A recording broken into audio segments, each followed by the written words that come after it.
NATO देश पर रूस कर सकता है बड़ा हमला, अब यह रिपोर्ट में कहा गया। हालांकि इससे पहले भी न जाने ऐसी कितने ही रिपोर्ट आई है, कभी जर्मनी से तो फ्रांस से खबर आ रही है। फ्रांस और यूरोप के लिए सबसे बड़ा खतरा रूस है। रिपोर्ट में बताया गया यूरोपीय देश पर हमला करके नेटो का पावर टेस्ट करेगा रूस। फ्रांस की स्ट्रेटेजिक रिपोर्ट के हवाले से यूरोपियन प्रवक्ता का यह दावा है। इधर येलो सी में आमने सामने रूस और जापान की बॉम्बर तैनाती से रूस में टेंशन बढ़ गई है। अमेरिका के साथ जापान के सैन्य युद्धाभ्यास का दावा। जेजू द्वीप के नजदीक B-52H की उड़ान देखी गई है। रूस के विदेश मंत्रालय ने यह बड़ा दावा किया है। और देखिए प्रोफेसर अमिताभ सर इस वक्त हमारे साथ हैं। सर एक बात बताइए, ये तो फ्रांस का भी हालिया दावा है जो ताजा रिपोर्ट में हम बता रहे हैं। इससे पहले जर्मनी की तरफ से भी एक इंटेलिजेंस दावा किया गया था कि 2029 तक ऐसा हो सकता है, नेटो वर्सेस रूस हो सकता है, यूरोप पर रूस हमला कर सकता है। या आखिर हो क्या रहा है? क्या एक तरह से आपको ऐसा लगता है कि हालात ऐसे जानबूझकर बनाने की कोशिश की जा रही ताकि ज्यादा से ज्यादा जो मैन्युफैक्चरिंग है वो डिफेंस में बढ़े और इसका जो सीधा फायदा है वो एक खास लॉबी तक पहुंचे?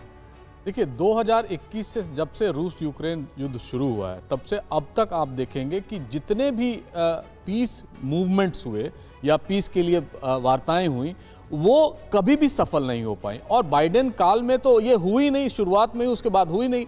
और ट्रंप आए तो थोड़ा सा एक आशा बंधी थी कि शायद युद्ध रुक जाए। लेकिन अब जिस तरह से बातें आगे बढ़ रही हैं कि अमेरिका नेटो को युद्ध का सामान बेचेगा, वो यूक्रेन को देंगे, अब पूरी तरह से दुनिया ये प्रिपेयर्ड हो रही है कि अब रूस को हेड ऑन लेना है और नेटो उसका सबसे बड़ा एक इंस्ट्रूमेंट बन गया है। और आने वाले दिन में होगा क्या कि जितने भी आयुध मैन्युफैक्चरर्स थे दुनिया के, जिनकी दुकान बंद हो गई थी 90 के बाद, वो फिर से खुलने लगेगी और फिर से एक्सपेंडिचर बढ़ने लगेगा। नेटो में तो ट्रंप साहब ने जाके कहा कि आपको अपना एक्सपेंडिचर 5% करना होगा, 3.5% उस पर और 1.5% अन्य चीजों पर जो फौज से रिलेटेड है।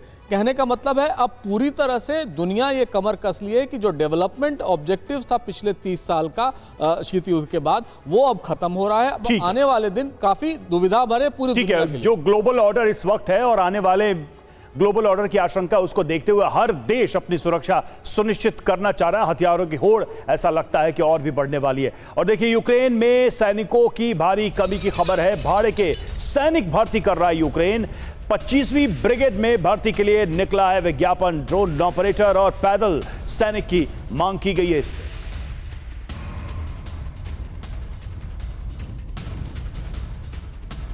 तो यूक्रेन अब युद्ध में भाड़े के सैनिकों के भरोसे है।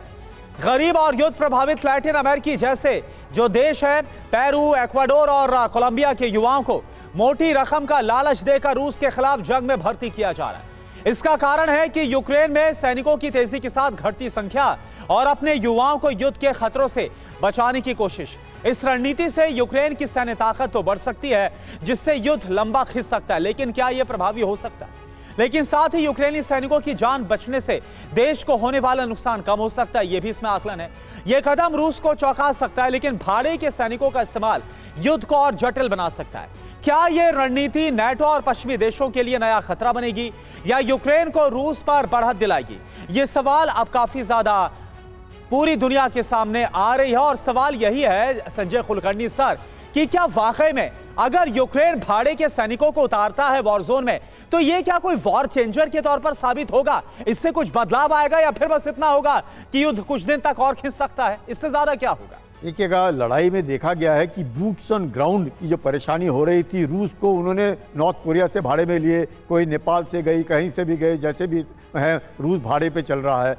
लाखों में लोग घायल हो रहे हैं, हजारों में मारे जा रहे हैं। वही हालत यूक्रेन में है। यूक्रेन के आधे लोग जो हैं वो दूसरे देशों में चले गए, जो बचे हुए हैं वो यूक्रेन को बचाने के लिए खड़े हैं। उन्हें भी बूट्स ऑन ग्राउंड की दिक्कत आ रही है। यही कारण है कि उन्होंने इस तरह का जो एडवर्टाइजमेंट दिया है। मकसद एक कि लड़ाई ज़ेलेंस्की अब जो है, अब पीछे तो हटेंगे नहीं। जब तक ज़ेलेंस्की जिंदा है वो रूस के साथ लड़ते रहेंगे। और यही कारण है कि जिस प्रकार से रिक्रूटमेंट अब यूक्रेन में होगी, मकसद एक कि रूस को हराना है। और रूस को हराने के लिए ज़ेलेंस्की के साथ खड़े हैं यूके, जर्मनी और फ्रांस, यानी कि यूरोप के जो देश हैं अब वो जी। डट करके रूस के साथ लड़ेंगे। मुझे लगता है लड़ाई खिंचेगी जब तक अगर रूस के जो अपने पुतिन साहब हैं अगर वो कहते हैं कि यस अभी आज वो पोजीशन ऑफ स्ट्रेंथ में है तो आज नेगोशिएट करने की काबिलियत है। शायद कल वो नेगोशिएटिंग काबिलियत ना रहे तो रूस के फायदे में है कि इसी महीने वो बिल्कुल, लेकिन सर अभी तो कहीं से भी